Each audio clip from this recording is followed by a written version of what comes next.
Mm. Before we start, before we start, I'd like to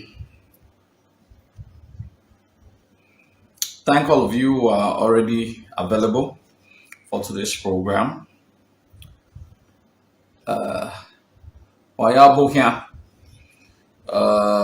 Infinity Queen, Obota Oselu reporters, Binoba Nomi No Omi Kinsley's sorry thing. Komoba Domo Lamogun Mr. Teddy Goma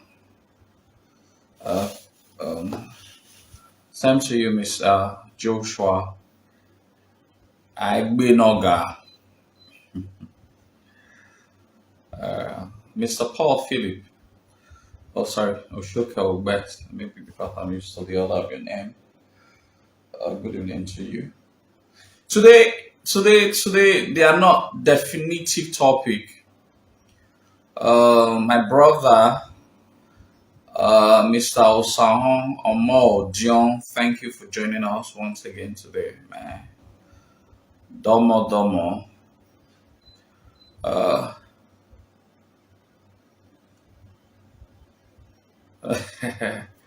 am I making an ambassador? Wow. Uh, Wa barita with oil by Lunu West, at least the high am I mobile me will may have a Mickey me. Yeah, this I should be entitled to a milk, children's milk already by Nyaya Coco or more ame. No mewa ame Megide milk or to Samson Balogun Accra. Okay, I was gonna speak on Accra. I would definitely will have to journey. I'll start making earnest preparation. So um, is to make preparation to go to the Oben Festival in the month of July by the Gap people. We're already in talk, but I definitely would not want to miss it.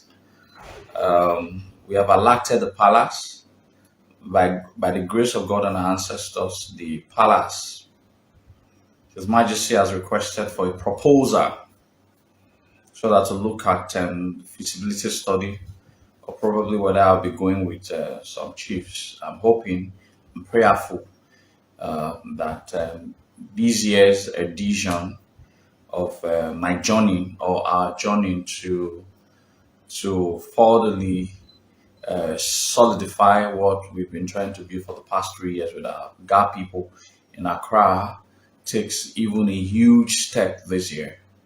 So we are very, very happy that by God's grace, by the providence of God and our ancestors, His Royal Majesty might, not definitive, might send some chiefs to accompany me and some other GBD members to Accra this year. All right. Well, that is still on the pipeline. Hopefully, in the next 1 week or 2 weeks, we'll be very certain about it because it's very close. And by next week, Sunday, we should talk about it in proper on my trip to Accra this year. And so also to also extend my hand of fellowship to every Edo sons and daughters who can be able to take care of his or her logistics, can also accompany me to Accra this year. And so we can, these things are basically voluntary. So we can be able to meet with our people this year and also participate in a festival that reenact the relationship we have with the GA people. That one is also on the pipeline, and I'm hoping I'm able to seal all of that. I'm hoping I'm able to seal all of that this week, so that by on Sunday I should be able to be definitive. Uh,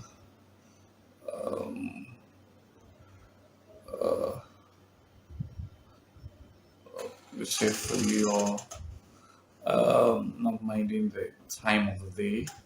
Aro Anthony, I think you reached out to me the other time. You made inquiries about how you wanted to get the Benin Red Book. I remember. Sorry, I couldn't reply. I have issues about replying text messages. I read them, and when I see those names, I'm able to recall the sort of conversations. The Benin Red Book is quite on the high side, but we're hoping to get a low version of it. Uh, I have an access to a copy, but that copy it's a library copy. It's a copy for the Institute for Benin Studies. But by month of June, I should be able to get a free copy from one of the respectable chiefs in the palace. He wanted to give me a gift. He said I called into him for. He asked me for all of the things that you've been doing for our people. What do you want me to give you as a gift? And I was like, you have access to the Benin Red Book. You have quite a lot of copies. I would want a copy because I would like to have a copy of the Benin Red Book since I'm building my private library. And so I would like to have a copy of the Benin Red Book. So very soon I should have a free copy of the Benin Red Book. But it's quite on the high side. That I agree. But we're hoping that we're able to make copies of these books that are not too expensive so that each and every adult man and woman, wherever they are located, as descendants or whatever, should be able to have a copy of them. Um,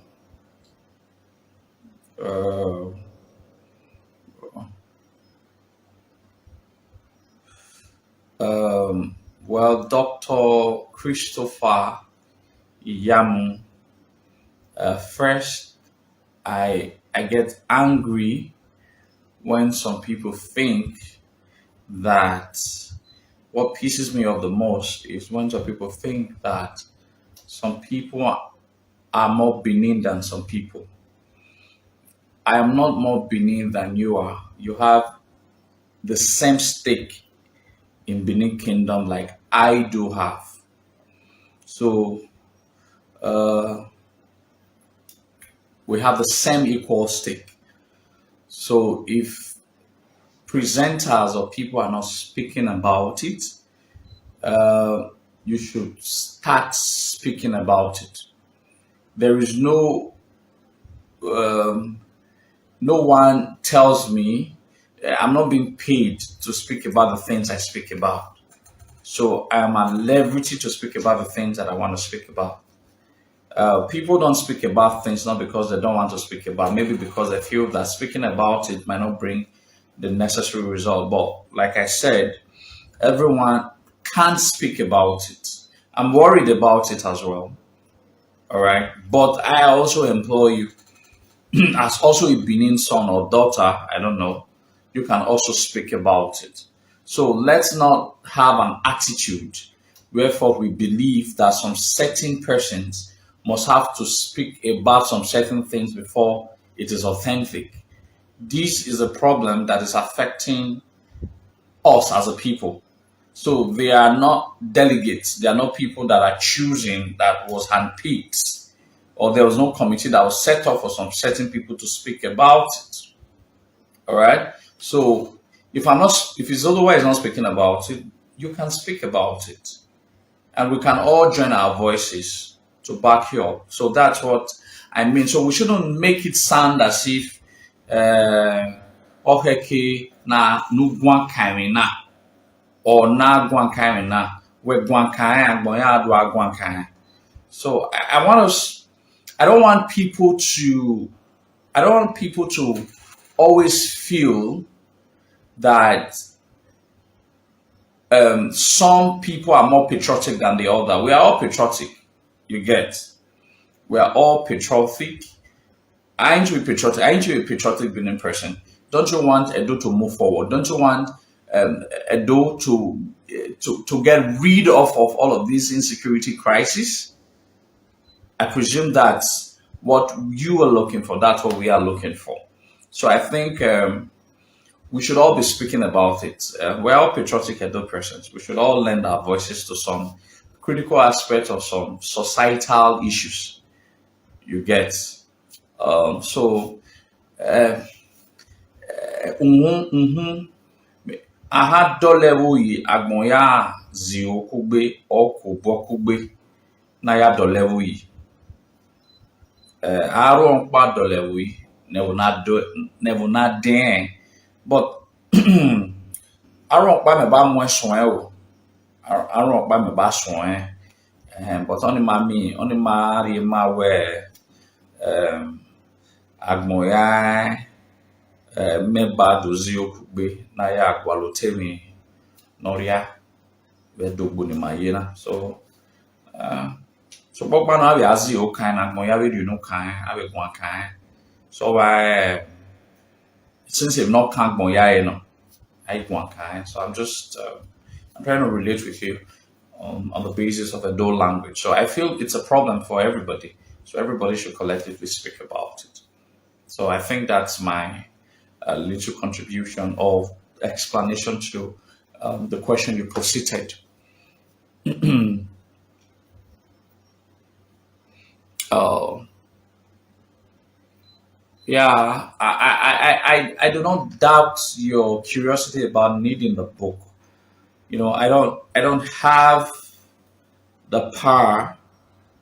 The books are available, only that it's expensive. I don't have the power to influence the price of the book. All right. Obviously, you saw the cost of the book on Amazon. If you're buoyant enough, you can order for it. Otherwise, I don't have the influence. I can't influence the price of the book. I don't have such power. The power rests on the shoulders of the Benin Traditional Council to be able to review the price of the book. All right. I only hope that we can be able to write letters or can be able to petition, not petition now, we can be able to write letters hoping and pleading that they can be able to see reasons why everybody should the price should be. It's not about the price though, it's the quality of the book. Maybe you've not seen the book. The book it's a high quality, probably one of the most high quality books you can ever get anywhere else in the world. That I can guarantee. It's the quality. I wish I had a copy. I would have been able to show you. It's the quality of the book. That's why it's so expensive. It's the quality of the book. It's bogus. Everything is it's bold. I don't know. I'm not into graphics. I should be able to have explained it to you. It's a book that you want to read and finish in. It's appetizing. It's beautiful. It's just amazing. Oh. Uh-huh. All right.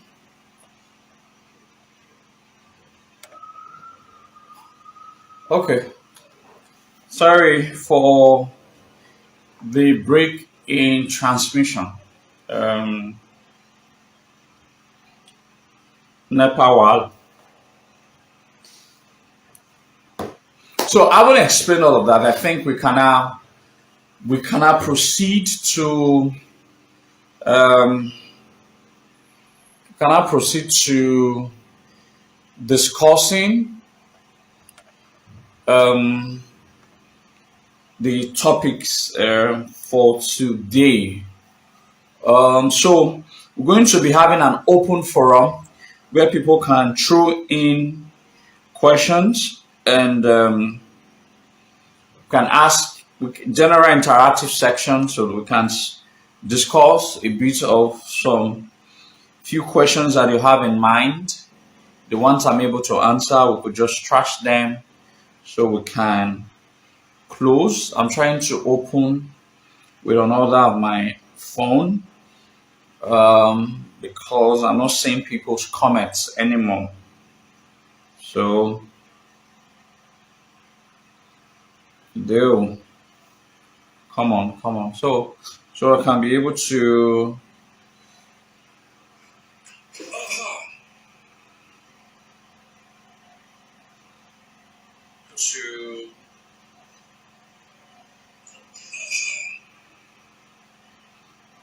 Okay.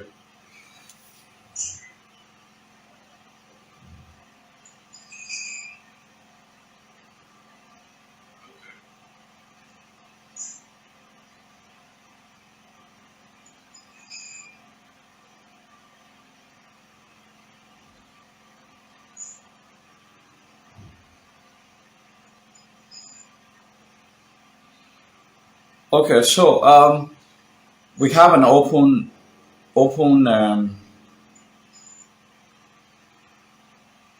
Okay. So we have an open. Let's let's ask questions, and so that we can discuss some of the few questions. And so so today is an interactive section. So it's an open thing for people to call in through. You call in through so that we can have questions. We can have our questions, and we can um, attempt to answer some of them. Um, so we can Diana answer it. But meanwhile, share our video so that I think every person who are keen followers of our program should be able to share our video so that we can get even a stronger and larger audience. And for very interactive and educative programs like the uh, um, what they say second one CD. Whatever this is second one, they are not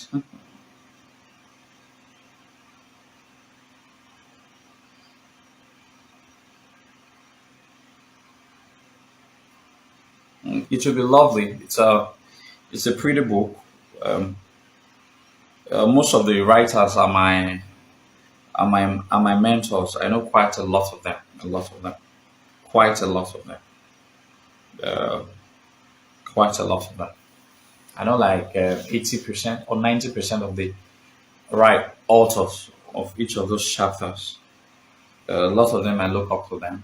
Um, they're really they're probably one of the best you can get around. So if you're interested in all green, you can order so that you can equip yourself and get more educated on some aspect of your of your Benin history. But meanwhile, we can we join an open line. So if you want to call through, you're free to call through. If you want to ask questions, you're free to ask questions. So let's make it as interactive as possible. So meanwhile, I hope the network is good because I'm having it's like the thing they skip. I hope the network is good. Someone confirm if the network is good, so we can proceed. And so, if you have any question, it's an interactive class. People should be very interested in getting.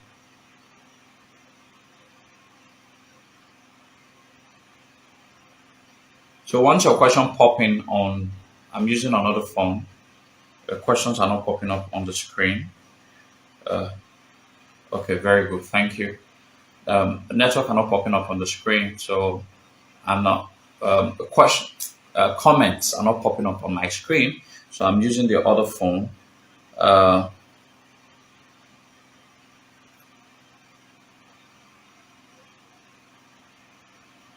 how can anyone change what was written by the Oba of Benin? I appreciate if you can get a copy. Thanks.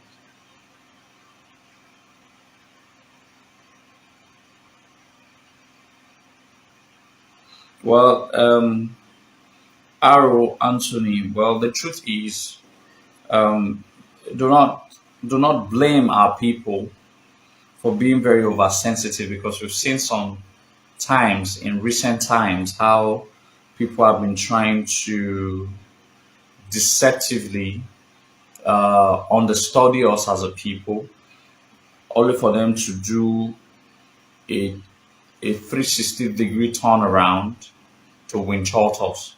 So everybody's now of like a suspect. I'm probably the only person who doesn't suspect anybody. I have a free mind.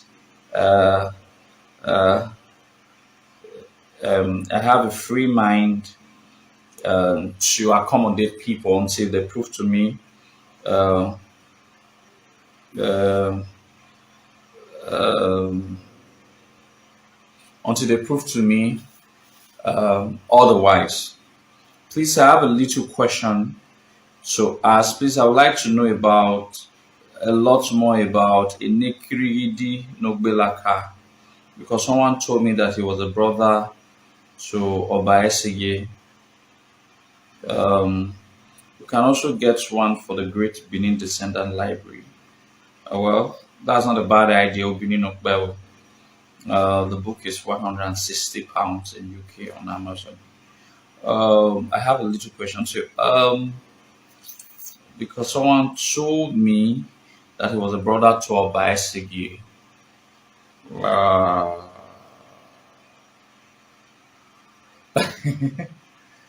Enekirigi Nogbelaka. Well, first, what's his name? Osakbolo Igodao. It is very wrong. The person did not get his fact. His or her fact right by saying that Enekridi Nogbelaka was a brother to Oba Esege.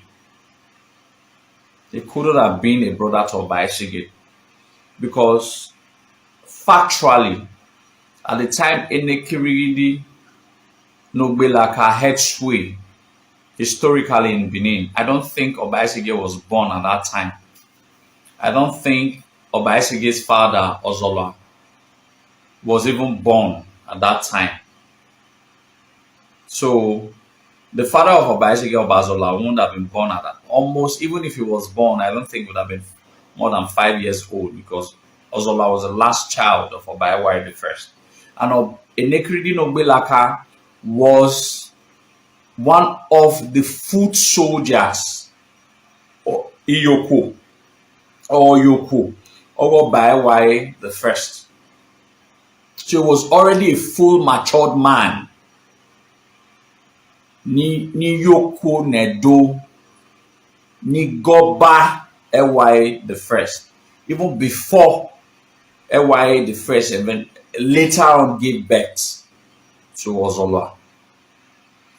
A very typical example of a Nekridi Nogbelaka. I don't like to drop inferences, but it happened recently. All right, where the now suspended Isehure. All right, the now suspended Isehure of Benin Kingdom, where thought he had allegedly. I'm using the word allegedly. Allegedly was believed that like he cannot serve the father and also serve the son. That is, he was referring Oba Erediawa as the father and Oba Ewai as the son. So Gomo, amongst other numerous atrocities that he committed, but that's what allegedly was believed that was one of the crimes that he committed. Well, if it is true, it was not the first time that it happened. Enekridi Nogbelaka also said so, that he cannot serve Oba Ewai and serve his son Ozolua. So that's what led between the conflict between Oba Ozolua and Enekridi, that Ozolua tried to defeat Enekridi Nogbelaka because he was a very powerful medicine man. He could not defeat. He needed to use his wife, Eyowo. Eyowo was the one who now revealed the secrets on yourself all throughout history. I'm sorry, this is not a gender thing. All throughout history, men should not trust women. All throughout history, every man who has put their 100% secret in the hands of a woman, they all fell down, or they live to regret it. It also happened. Eyowo sold her husband to Ozolua, to Oba Ozolua. Sold with the conviction that he got away. Then they gladly sold the husband. So women generally, I'm sorry, but factually are not to be trusted that much, or not to be given, not to be unveiled. Some secrets are not meant to tell them. They're weaker vessels. So that's exactly what the Nekridi did. He said he couldn't serve the father and serve the son. And that was a crisis that Ozola had with him. So at that time, Esige wasn't even born. So not saying that Esige is a brother to Inekridi Nobelaka would have been inappropriately, would have been factually not correct.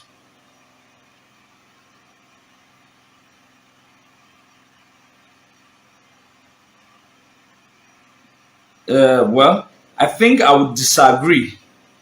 I don't know whether historically Ewaye never had any son.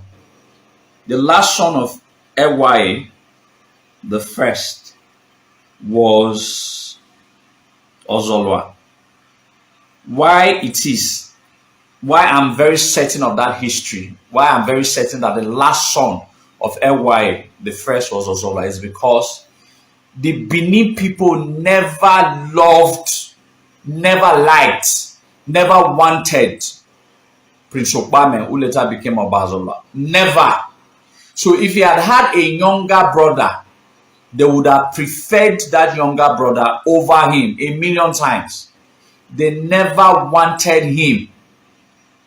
So if Ozolua really had a younger brother, the Obas, the Benin nobles and the chiefs would have gladly crowned him over Ozolua. Ozolua would never have been an Oba in Benin if he had a younger brother, because he was never liked.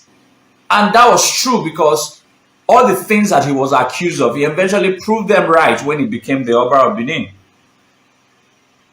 So I can authoritatively tell you, I understand that some of the Obas of Benin had sons that were not recorded in history. I'm quite aware of a lot of them. But from the findings, from facts, indelible facts, I'm very certain that the last child, the last son of Oba Ewaye the first, was Oba Ozolua. So I think Prince Nosaguero Nosaigi, I think I've been able to tell you, I'm certain that Egbede was not Oba Ewaye's child, whether as middle child or last child. I'm very certain of that. I'm speaking from the perspective of fact.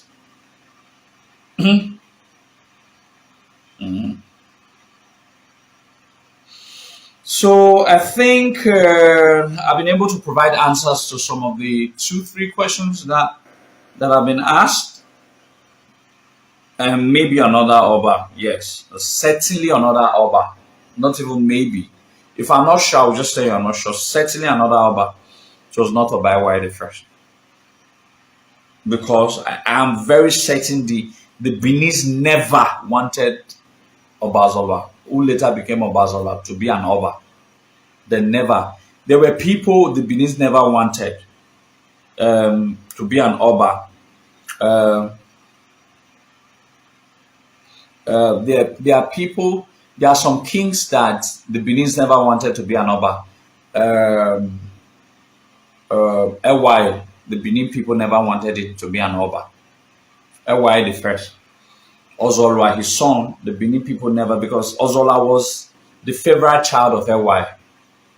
Just like Arouan was the favorite child of Ozolua, because they were warriors. They wanted people like them to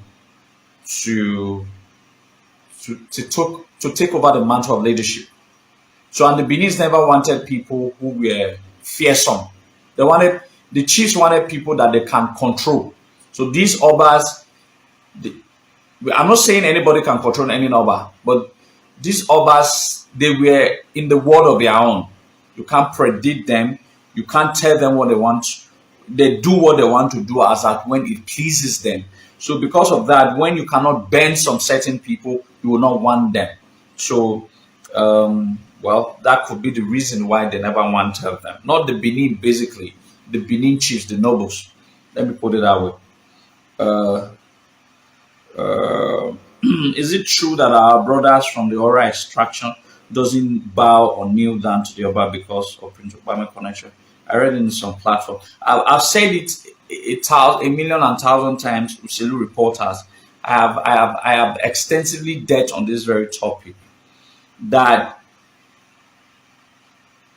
it is rather scandalous. It is rather like a blackmail for the Ora people to say that they don't kneel before the Oba of Benin or they don't bow before the Oba of Benin. First, bowing is not part of our history. We don't do Benin's don't bow before the Oba. Have you ever seen any Benin person? Have you ever seen a Benin person go to bow? We don't bow now. We don't bow. We are we are we are princes or so. So we don't bow before the Oba. Imara Bonoba. We pay obeisance, but we don't bow. We don't take our heads down. We kneel. Mairabo. If you are an Ehame, Unyo Bonoba. Imara Bonoba. We don't bow. So the concept of bowing is not even part of the extant tradition of the Edo people. We don't bow. We're not like Yorubas that bow. We don't bow. We Imara Bonoba. We kneel and we rub our palms to greet the Oba. If you are a chief, an enabled chief, you Unyo Bonoba, So that's how we greet our Oba. So first, bowing is not part of our tradition. So let's get that one clearly. Secondly, kneel. Kneeling, some exclusive rights of not kneeling was given to some princes of the realm. So if you're ordinarily, traditionally speaking, the princes and princesses, or princes generally, not princesses, not the princes, they don't kneel before the Oba. Ordinarily, that's what the traditions guarantee. I happen to know that fact because I have always said it before now that my ancestral home is at Oredo, Evieme. Evieme was a colony or sort of a guild or sort of an extraction that was created for the sons of the Obas of Benin who were neither a Daiken or a Nigi. So when the first son of the Oba becomes the next Oba, then some few of the sons of the Obas of Benin are sent to be a Nigi in different communities. But some of the remaining ones were stationed at a place called Avieme. So they were the princes. So I've had meetings with them, and they categorically told me that if you're by Digwetwoba, the sons of the realms, the princes. But if they do, it is on their own prerogative. It is not the right. It is not. People should not stand as they shouldn't blaspheme the throne by saying that we don't bow, we don't kneel. Yes, they are exclusive right for such. There were some exclusive right that were granted to the princes of the realm. All right, because the Ora people are the sons of the Obas, so that grants them, not the female. That right was not given to the princesses; were given to the princes. All right, so that exclusive right was given to the princes of the realm. But because Oba Ozolua was also an Oba and he had children and he had a son who gave birth to what we now call the Ora people of today. So that makes the Ora people generally princes, just like most people in Benin are princes. If you're back, they're more. The Lamogun family should be the largest family in Benin Kingdom of all the about 53 families. The Lamogun family should be one of the biggest. Even the Ora people are Lamogun family. They are also extension of the Lamogun family. So, but these were the exclusive right that was given to them in the past. But such things no longer prevail because I don't even see that as even important or necessary that if I go to see the Oba because I was a prince, I came from the lineage of one of the Oba, probably Oba Ensoyin or probably Oba Akenbuda.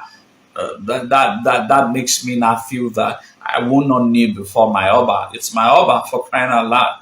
So for because of that right was given exclusively does not give it a yardstick that I will now have to disrespect the throne by blaspheming or by utterly believing that it's my right not to.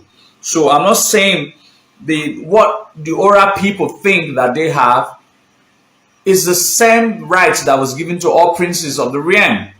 So it is not exclusively for the Ora people. It was for the princes of the realm. All right.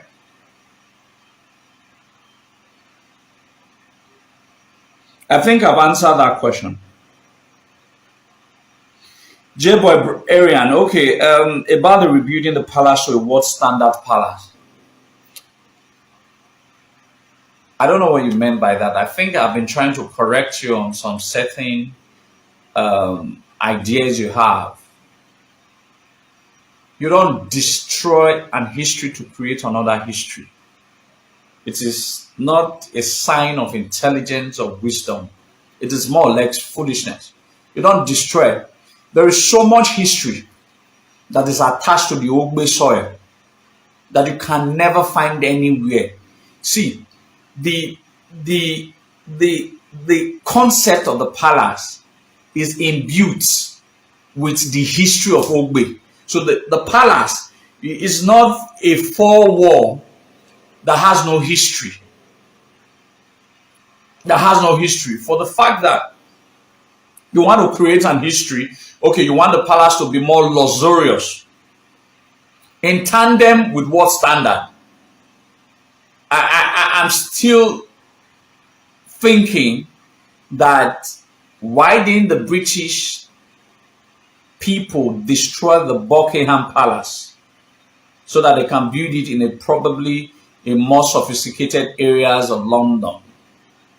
I don't know why Africans tend to look at what is theirs as archaic, as not being relevant. Do you know that when a new wall was being done around the palace, Oba Ozolua protested against the new wall? Why wasn't the old wall left? Because the old wall is an hallmark of our history. Laterite, Ulakba. The old wall was made of Ulakba, and that is the very foundation of our history. Why scatter the foundation of our history in replacement of modern tandem? What is the rationale? Why should we compete with other people? Why should we compete? We didn't compete with other people at that time. Other people competed with us. Other people copied our intelligence. Why do we not have to compete with other people? All right. The palace is not just a palace. The palace history cannot survive alone without his history being situated at the Ogbe soil. And there's so much history that is attached. For example, I'll give you one example. I could have given you 10 examples, but let me just give you one. For example, no human being is buried at the Ogbe soil except the Oba of Benin. Hence, there is an ancient parable. I go above Ogbe. The homestead of every Oba of Benin is the Ogbe. Because of that, any part of Benin that you are, the Ogbe. Ogbe is the home of every Edo man. Of every Odo man. Wherever you are, if you're in the palace is at Ogbe. You still will say Idi Ogbe. You can't say Idi Owa. That means you say you want to go commit suicide. You say Idi Ogbe. Wherever you are in Benin, rightly speaking, you said Idi Ogbe. That means Ogbe is a home for every person. In the consequences of trying to build something that you think should be world standard, in quote, world standard, they want to remove the history and render every other history before that history useless. So it's not, I try not to argue with you, but I try to just tell you that it is not a smart thing to even conceive. It is not a smart thing to talk about. There might be 101 reasons why you think the palace should be moved. There are 1,000,001 reasons why they shouldn't be moved. We should be more interested in the preservations of the little history that we still have, or keep the ones that we still have now intact, rather than destroy them in the consequences of modernizations and civilizations that is not of our own making. We grew in the time past out of the civilization of our own making. We didn't grow with the pace of the world or other ancient civilizations of the world. We grew according to the civilizations that God and our ancestors has bequeathed to us. So we shouldn't destroy that in order for we to create another one. Why does the Benin banish Oko Okpane? Because he was allegedly to have committed, to have killed his nephew, Owe, not his mom, his nephew, Owe. That is Ezoti's son, only child, Owe. Um,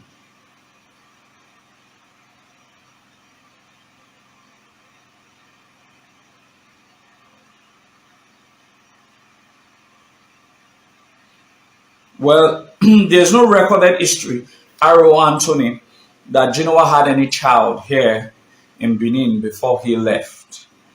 If he had a child under the law that was established by his grandfather, Oba, it still would have made it impossible for his child to even, he himself was not even considered to be an Oba of Benin. So it would have been almost impossible for his child. His child might have been considered later on in history for the throne, but Genoa himself was not a crown prince, was not considered to be an Oba in Benin. So he doesn't, like what the Shekiri people try to tell. Genoa has no legitimate claim or right to the throne. So I'm sure she was never an heir apparent.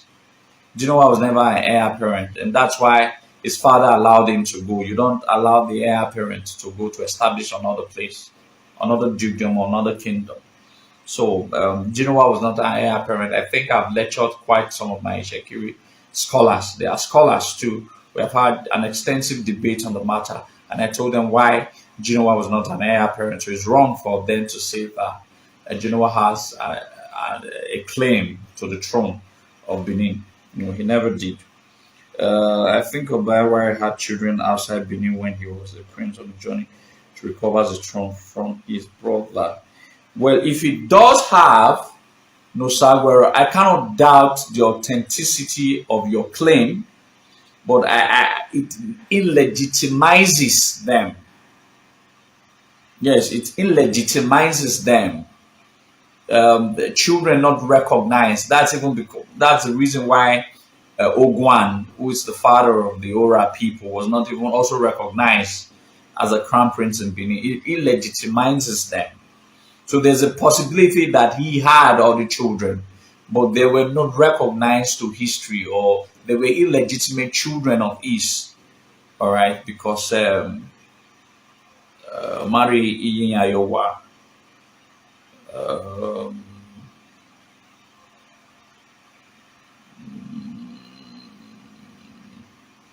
okay, they want to Europeanize our pal. But when I think about it, okay, I think I've answered that.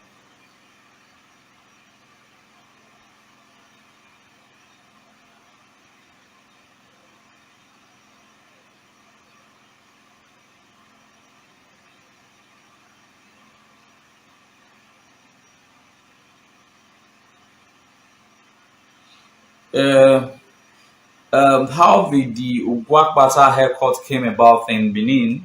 I think I have a first class information about the Ugwagbata the hairdo, but I'm not able to remember in details.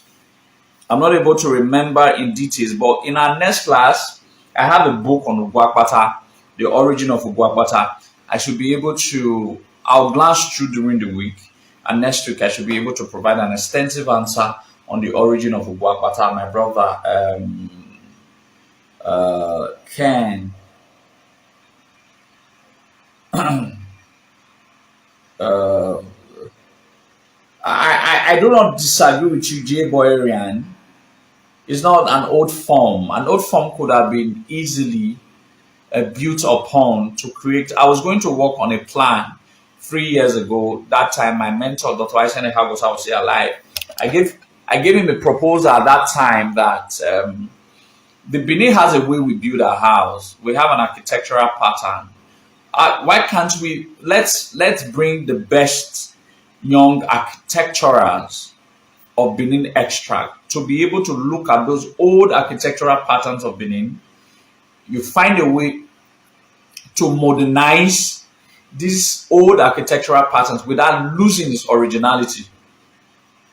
So you see, we'll be able to in the houses. I was looking forward to having that project that in a house you view the house as a Benin man. It will still have that.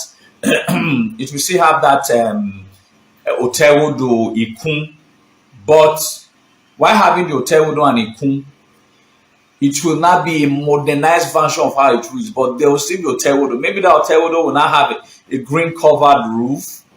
All right, will not have a green covered roof where you cannot play chess game instead of where it's supposed to be a water inlet. You could close up that. You could see it's an open space, but it will have a transparent green covered roof. It's an hotel though, but now you are able to you're able to get you're able to have a feel even if not in the reality, because at the time they wanted the inlet of proper ventilation, an inlet of water, and inlet to trap water, and as well to trap proper ventilation. Now you could get proper ventilation from air conditions and fans, so you really don't need the water to pass through, but you can still create that hotel though inside your house and I have a green whatever, very well beautiful. Then you cannot have your snooker board and all of that. So you've been able to add a flavor of modern ideas into what the Benin architectural pattern was. That was the project I was going to work on 3 years. I procrastinated a lot, so I couldn't see that project through. So these are some of the things that we should be talking about. No one, if the palace could have a feel of today's idea, but without losing the originality of our architectural pattern, but taking the palace out of Oba is a no. It's not. It doesn't even make sense. Doesn't even make sense.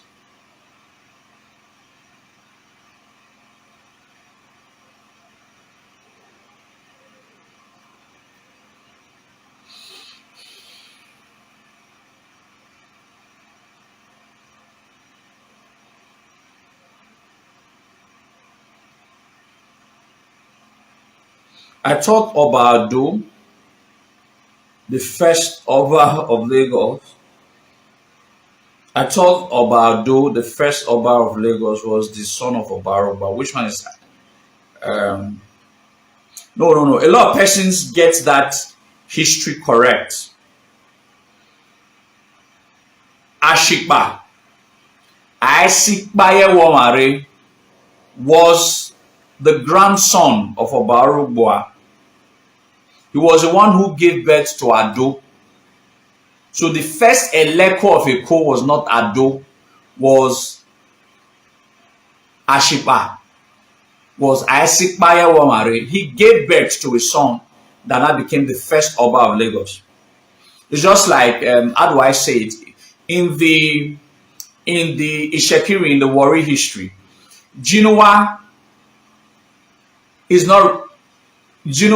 not recognized as a king of the Shekiri because it never really got to the Shekiri land. Jinua died at Ijala. It didn't get to the Shekiri. It was his two children, Irame and Ijejen, that got to their Shekiri, and two of them eventually became Olus of Warri. But Jinua is being counted as an Olu of Warri because he's their father. Alright, not that he was accepted as Olu of Warri or as Olu of Ishekiri, as Ogiame, rather, as Ogiame. Not that he was accepted because he never really got to Ishekiri, to the Ishekiri. It was his two children that got to the Ishekiri, so he died on his way. It's the same thing with this Aishipa. Alright? Ashipa, to an extent, was like a local head, was not a universal or universally accepted king of Lagos until his son was the one who was eventually, so he was like an Eleko of Eko. So that's why the title of his name was made out of a title and given to some chiefs to a particular chief, which is now regarded as Ashipa. It was Aishikpa Yawamari, who was the grandson of Oba Ozolua. He gave birth to a son that was called Ado. Well, that's what the Yoruba call it. His name is not Ado, his name is Edo. He gave birth to a son that was called Edo, and who became the first recognized Oba of Lagos. All right, but his father was also, he was an Eleko, all right, more like not like a king per se, more like a precursor of a king. I'm just trying to, Madam Eve, I'm just trying to make you understand. Isikpa is the father of Edo. Edo became the first Oba, and that Isikpa was the grandson of Oba Ozolua.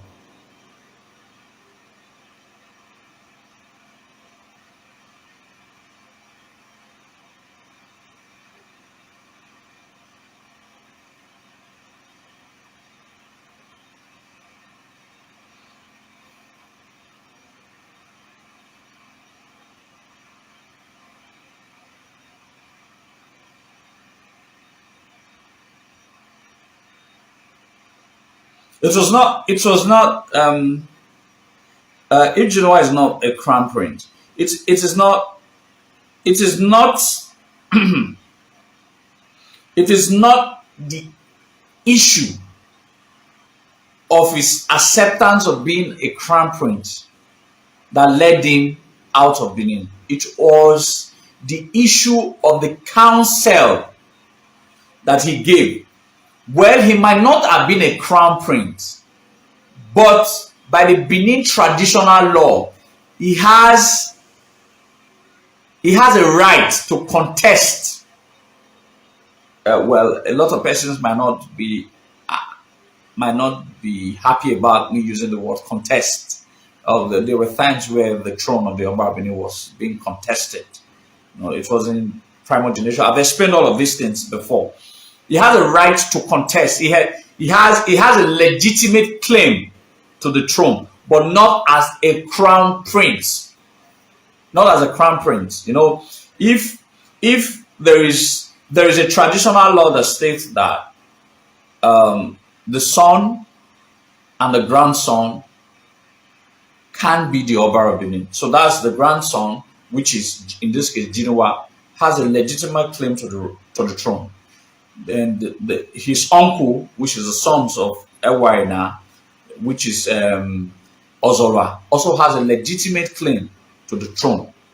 All right, both of them has a legitimate, but the only thing that gave the crown prince status to his uncle was because of the proclamation of his grandfather, of Genoa's grandfather, saying that all of his three children must first be crowned the Oba of Benin before the grandchildren will not be considered. So, however, he has a claim to the throne, but the one of Ozolua was more legitimate. So, if he had been crowned as the Oba of Benin, he would have been, before Ozolua, he would have been regarded as a usurper. He would have been regarded, though he can, but that is after his uncle. So that is why the Benins, though they did not like Ozolua, but yet still went to bring Ozolua, knowing fully well these were two devils. These were two devils. Genoa was one devil, Ozolua was another devil. You have to weigh which one is more devil than the other.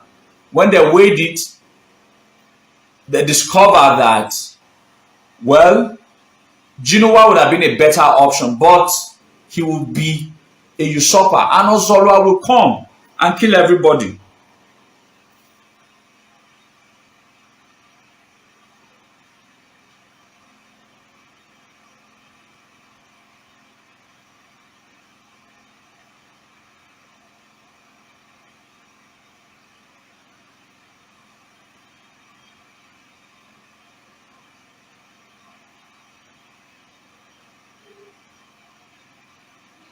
Okay.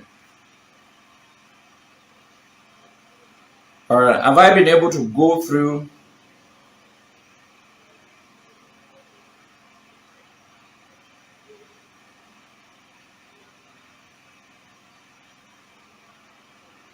No. Mr. Paul Philip, I think I've explained this 1,000 times. I've explained this 1,000 times. Please, I want us to pay attention to that again. As Packy JC asked the question, Ken Osumbo, he said, is the next Oba allowed to see his father, the current Oba, face to face? Idaiken Oba wa o.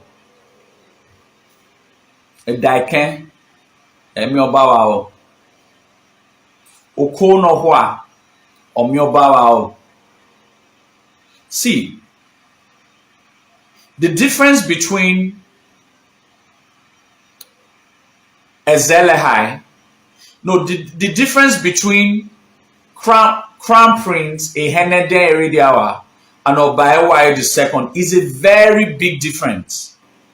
It's like the difference between Miss Juliet Agbonifo and Mrs. Juliet Imaswen. Is a very big difference. First, as a miss, you bear your father's name. You have to get married before you can be a Mrs. Abi? That's how you both people talking. Therefore, you not carry the name, you not drop your father's name and carry the name of your husband. That's the difference. For him to be a crown prince, he must perform some selfing rituals. Then he now becomes an Idaiken.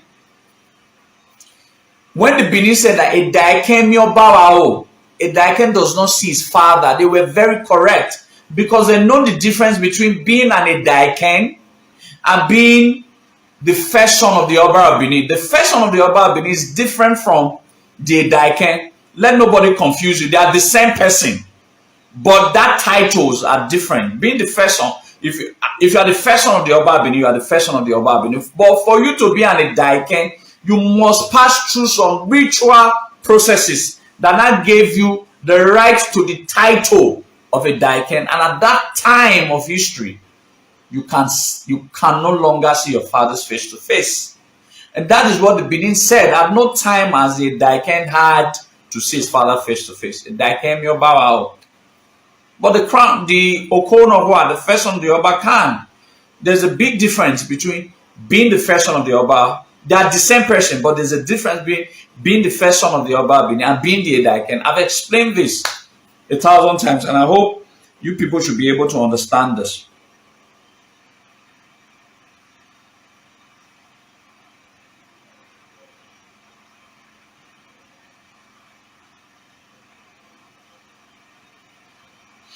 Well, I don't think Benin will want any Oba to be an either Ewakbe or Ozolua.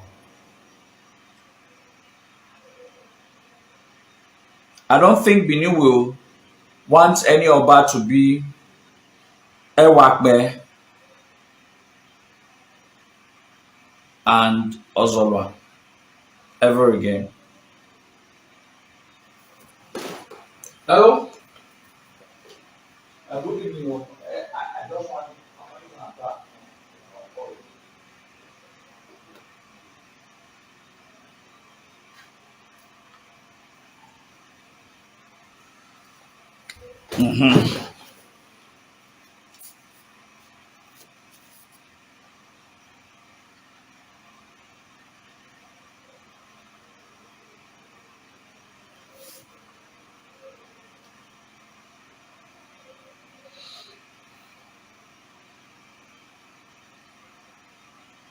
Yes.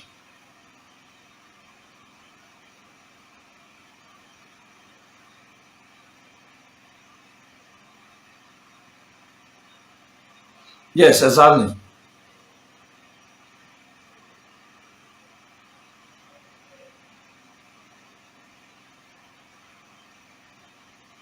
Well, the Benins are not ready to have an Ozolua. I peradventure, if any Oba is crowned as Ozolua, I will your pack from Benin. Iwa Remi. Ozola was too tough. I've explained 1,000 times. It was too tough, was too brutal, was too tough, was too brutal.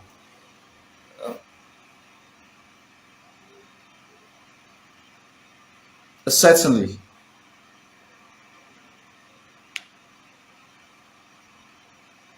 Yeah, Ovorame was another brutal king, was very brutal.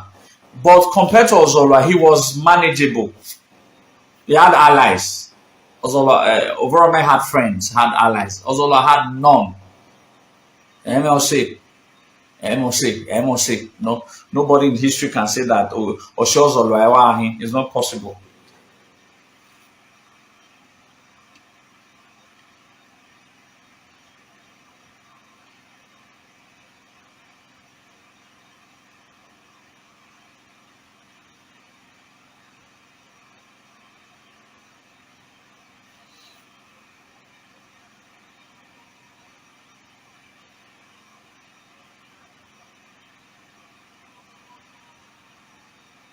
Like I told you, in deference, Aro Anthony, in deference, there was a proclamation that all the three children must be an Oba of Benin. In deference, like I told you, there are free trials. For the fact that that's Oba's proclamation does not mean that anybody cannot have, if Exotia died and Owe was just a child, he was asked to go and bring Owe from Isi in present Uhunde area to witness the burial of his father, not that to be crowned as the Oba. Even Owe would have been also be crowned as the Oba, even if there was no even proclamation, because he was too young. It was a child that was less than 10 years. You can't give that so much responsibilities to that child. Otherwise, you have to first of all give an Edai. And Benins don't have that space of time to give an Edai. Otherwise, they will have to allow the throne to be vacant until the child grows up. But that was not even the case. The case of bringing away was not to crown him, was not to make him an Oba. He has a field. He has a contestable right. Like I said, he can contest, but it was not in his generation. He will have to wait for his two uncles, which is Olua and Ozolua. So, but because Ozolua never wanted any rivalry, either as at that time of history or futuristic history, he eliminated the first threat. Alright, he eliminated the first threat. Then the second threat, they all fled. His elder brother, Olua, rejected to be the Oba, citing that his own younger brother will kill him because the guy was, sorry, let me not call him the guy. The prince was voracious. I don't want to use the word he was wicked. He was everything that you would not want to have as a king. So people were naturally scared of their lives.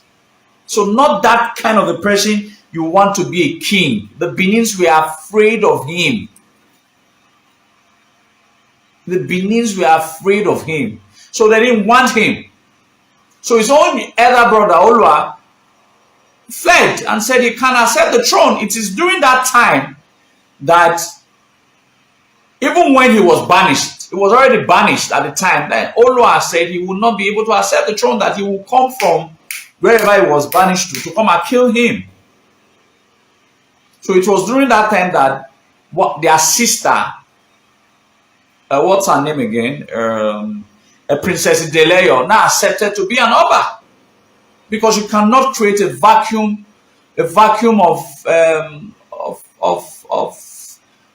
vacuum of leadership. The sister now agreed to become an Oba, but during the process, she could not solve the process through. She ended a menstrual cycle. The menstrual cycle went on for weeks. And then they now said that Gile Gile, Okweme Barry Oba were doing and all of that. So that's when Olua, they were not able to convince Olua. Olua now became the Oba and all of that. After Olua became the Oba, he also had a son who had the same mindset with his uncle Olua, Ozolua. All right. And the Benin also knowing fully well that we are running from Ozolua. We have another Ozolua's reincarnate as his nephew. So we cannot allow Genoa to be an Oba. We cannot allow Prince Okpame Ozolua to be an Oba. But instead,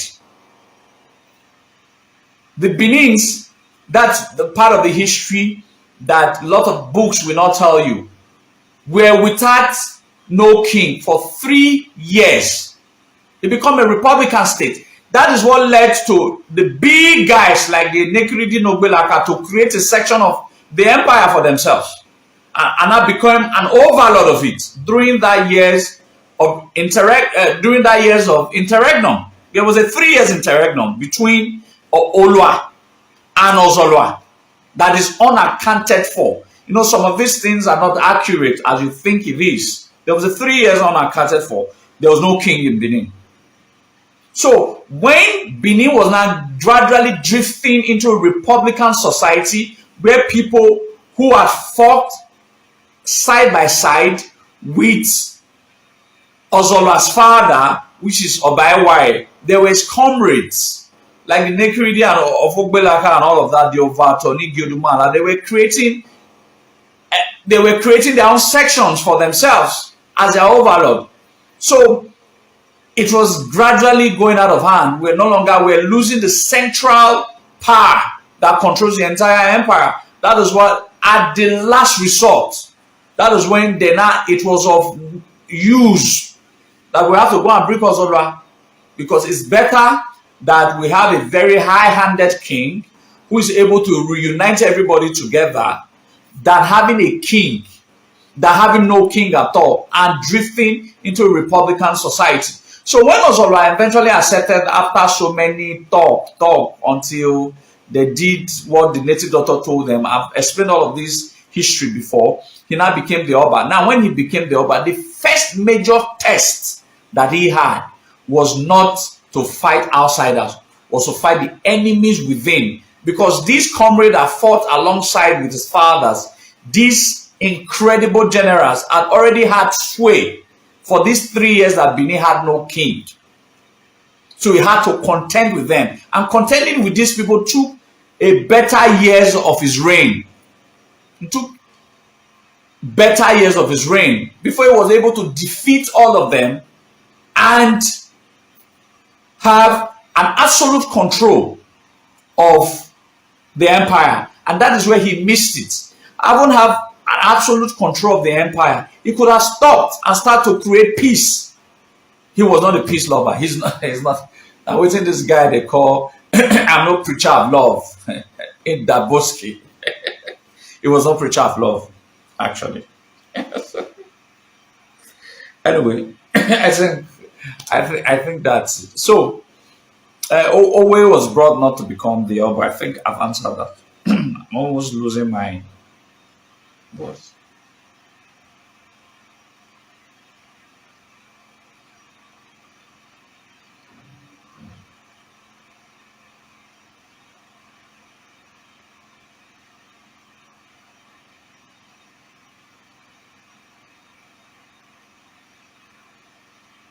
I've spoken about this, that Ozolua never died I did an interview to some press guys, the Air Force blog and all of that. Okay, the interviews are not out yet. I explained it in detail. Ozolua was betrayed to the Uzea people.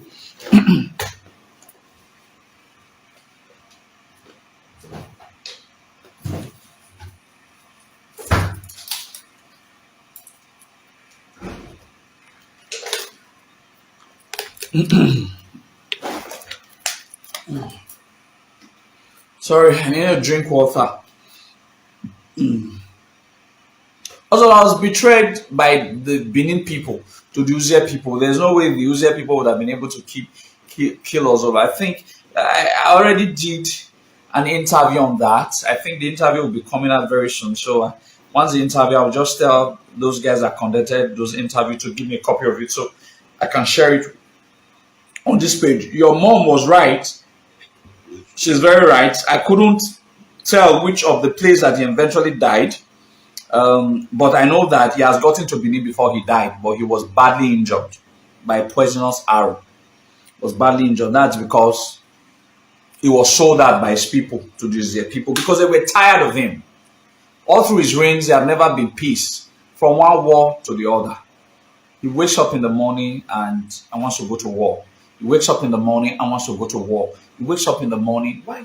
Some of these wars that he went for were unnecessary.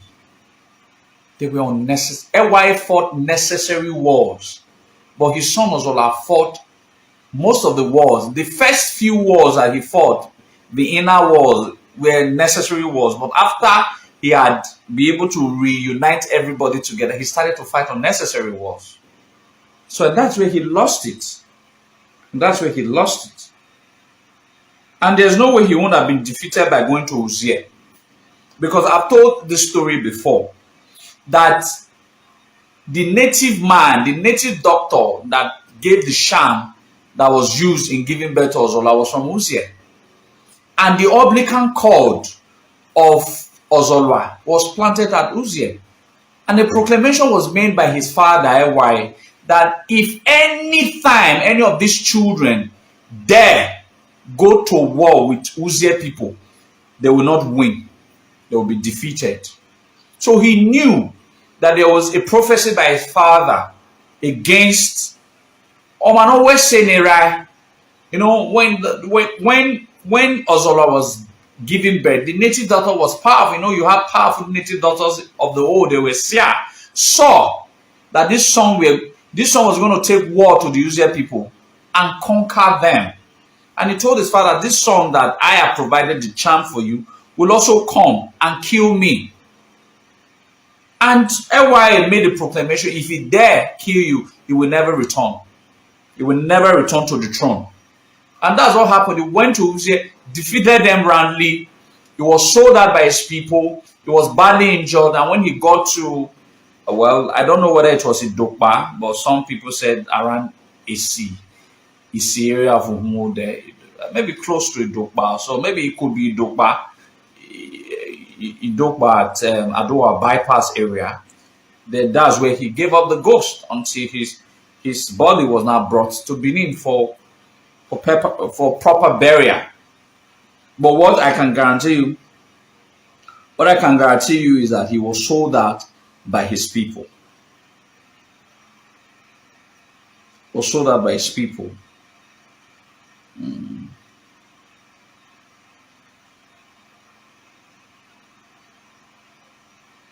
Oh, no. If Uselu reporters, I don't think, if Oba is to reincarnate, he must reincarnate as the first son of an Oba. Cannot reincarnate as a prince. He must reincarnate as a crown prince. That is how they reincarnate. They must reincarnate to be an Oba again. An Oba cannot reincarnate and be an ordinary prince.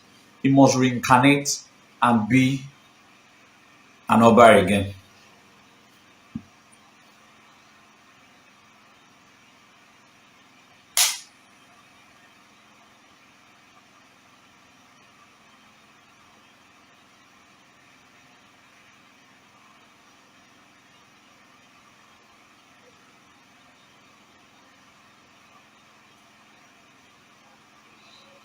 Anyway, ladies and gentlemen, I have some certain issues of I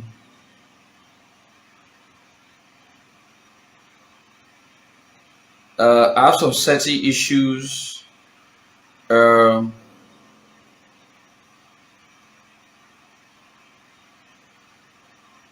well, but Oviedo Bataki, those are mythological constituents of history. They are not true. Those are not true. Those guys were roundly beaten. those guys were randy beaten. What led to the death of Oba the first? I can't say it. I know what led to the death of Oba the first, but I can't say it so that it's not a palatable history. So it shouldn't be. So that it doesn't have. It will sound when if I'm to say it, it will sound embarrassing to the person of Oba what led to his death. All right. But however, before he died, he had called two set of people to draw him from Igun, to mold him, to draw him, to carve him. So he had a deformity of sort. So one carved him based on his present states, and the other one carved him when he was a young prince. So what did he say? No, no home I will say, no home have you Horion. Someone should be able to. He said a parable that um, uh, I don't know, that one casted him when he knew the days of his handsomeness, and the other one casted him. Or when they do Yazitan here, no home I will say ever will be Horion. You know, that's a parable he said. But before he died, he had made a proclamation that he should not be buried with his forefathers at Ogbe, but rather he should be buried at a place. No I will say, exactly. No I will say. So that he should be buried in his maternal grandmother's village at Upper Siloko Basin, a place now called AC. AC is different from EC. AC. ESSI. ESSI.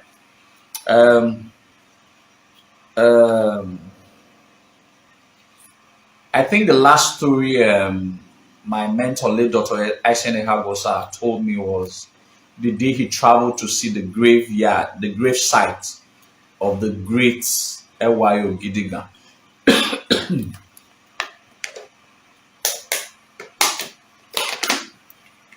That was the last story he ever told me before he died.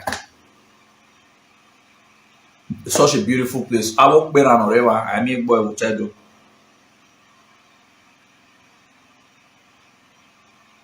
No, if you are talking about Nosaguero, Nosaigi, if you're talking about the finger, no, it wasn't the finger. The Oba whose finger was amputated was Oba Buddha. Hence an appellation Ovikmiabokpuru, Nogboduma. Ovikmiabokpuru, Nogboduma. He had a whitlow. And he opened one of the doors, so he was injured. Whitlow entered one of his fingers, and eventually it was amputated. So, if you Eduna, which is now one of the appellations of every Oba Benin, Ovikmiabokpuru, Nogboduma. And that is why, from that instance of what happened to Oba Buddha, no Oba was ever allowed to open door. So Oba radio boy Biehu, Oba can never open door. That was because Oba were opening doors before. Alright, but after what happened to Oba Buddha, it is now an abomination that Oba will open door. People will always open door for the Oba. So it is not Oba. That was not his deformity. That deformity was Oba Buddha. No.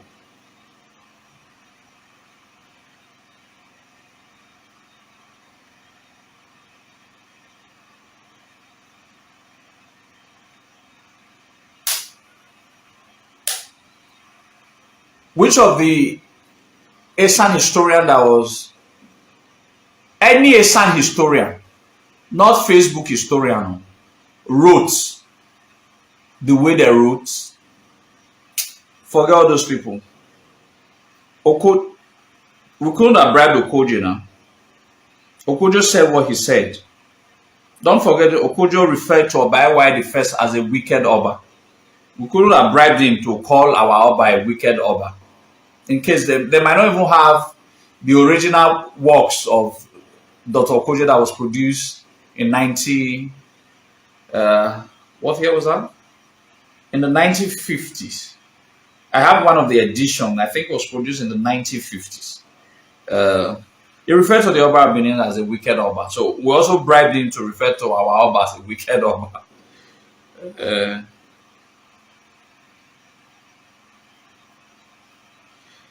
uh,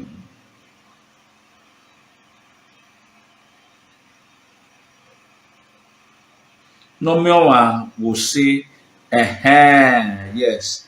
Kevin Nice, very good. Nomioma will say, Egion Abi Horion. True, that was what he said.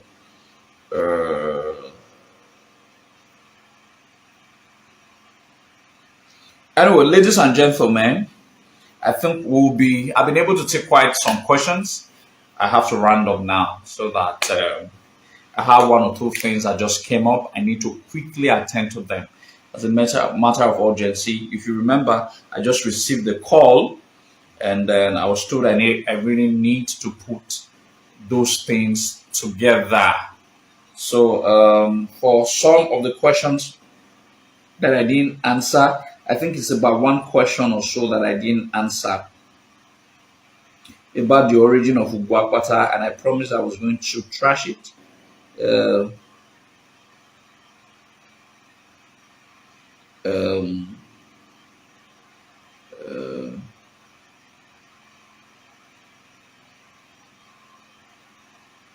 uh,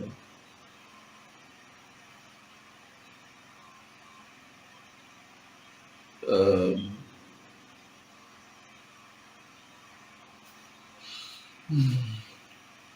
so I think I think we should be able to round up here. And I will think we've done over an hour. May in when I be one, so I'll have to thank all of you and who has joined us for today's edition of our program. So God bless all of you. And again, let me quickly also put it in your heart that um, I'm a land developer. To support me, you have to support my business. And so and if you want to get properties in Edo State, I do that. I sell properties in Edo State. I don't sell to Orioyo. I only sell to our people. So I always say to our people, quite a lot of our people have gotten properties from me already, and they can attest that it was not a difficult process at all. So and that is how I feel that I get encouragement, and that's how I feel I should be encouraged for my little contributions to uh, um, um,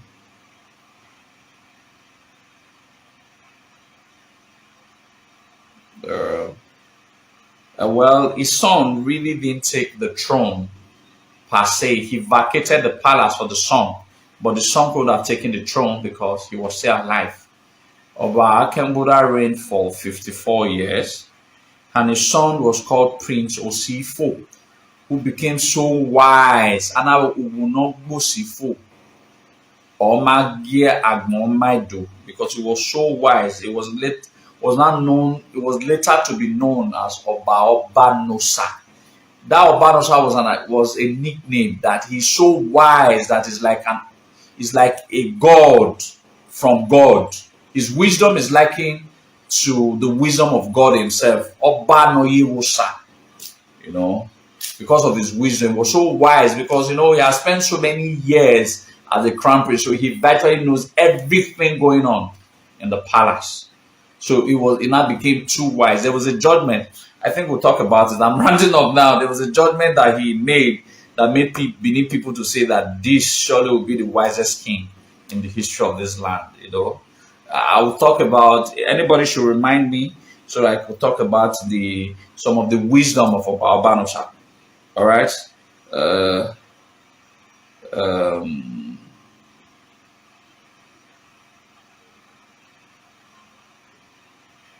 Please, what can GBD do for Edo start to be remembered for? Uh, okay, I'm rounding up now. I won't be able to answer that one. So on Sunday next week, Kasi Mose, we should be able to answer. I should be able to. We should be able to discuss about that. We should be able to discuss about that. Or what has GBD done for Dosad for it to be remembered for? Or what I didn't know the context of the culture. Or what have we done, or what should we do? Okay, so you paraphrase the question again, so I'll be able to answer it in our next edition of our class. Like I said, next week's Sunday is going to be loaded. I'm going to be giving information, and you all get ready. And we have to go to Ghana. We have to go to Ghana, and it has to be everybody has to get involved in that journey, and let's see how we can start putting resources together. I'll make all of the inquiries. I'll talk to my Bobo Wolumo. I'll talk to my friend. He's one of his sons, and I'll talk to quite one or other two persons, and so whatever we agree upon, I will share. I will share with the house on Sunday. So. Uh, uh, um, So we'll now conclude. Why was it? So I'll see you guys.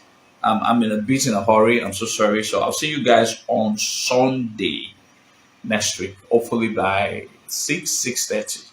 Why was it? So in whatever we do, always understand that we are very unique people, instituted by God and our ancestors. We should not always forget that. We should always do something that we'll be proud of, our children will be proud of.